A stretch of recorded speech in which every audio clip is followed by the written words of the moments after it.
नमस्कार मंडळी, आजची ही अतिशय वेगळी आणि स्वादिष्ट रेसिपी आहे पिकलेले केळे आणि कच्च्या मोहरीचे रायते।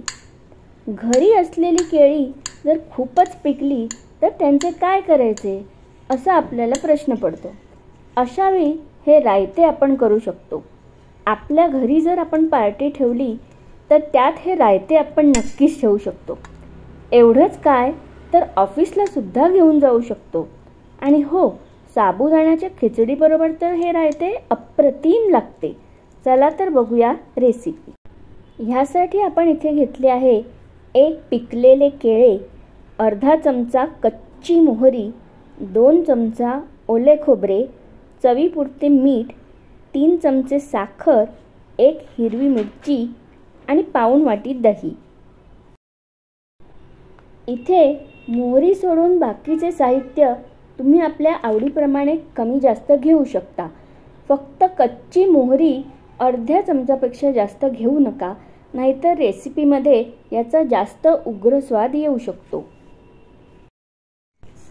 आता मोहरी, हिरवी मिरची, साखर,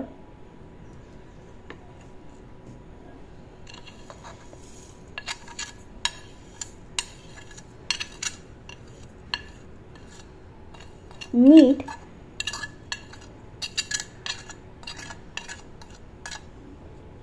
आणि खोबरे मिक्सरला बऱ्यापैकी बारीक वाटून घेतले।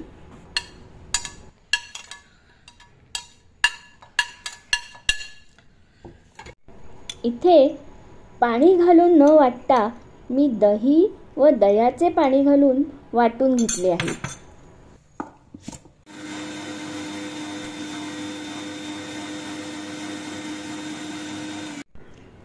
केळे अशा रीतीने कुस्करून घेतले। तुम्ही हाताने कुस्करले तरी चालेल।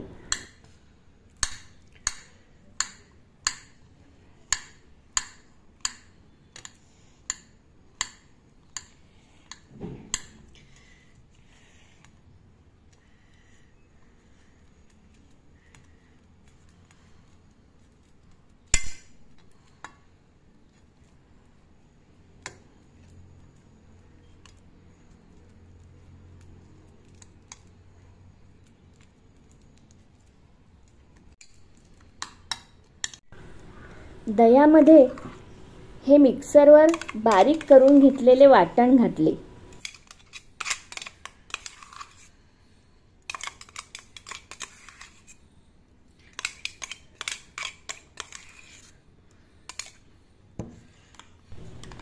आणि मिक्स करून घेतले।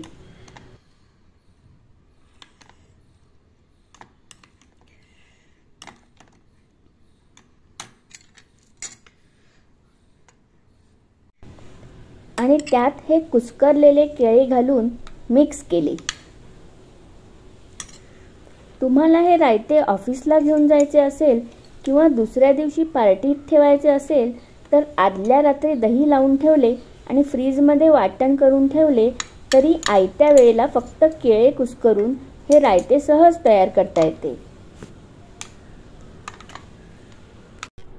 आपले पिकलेले केळे आणि कच्ची मोहरी यांचे रायते तयार आहे।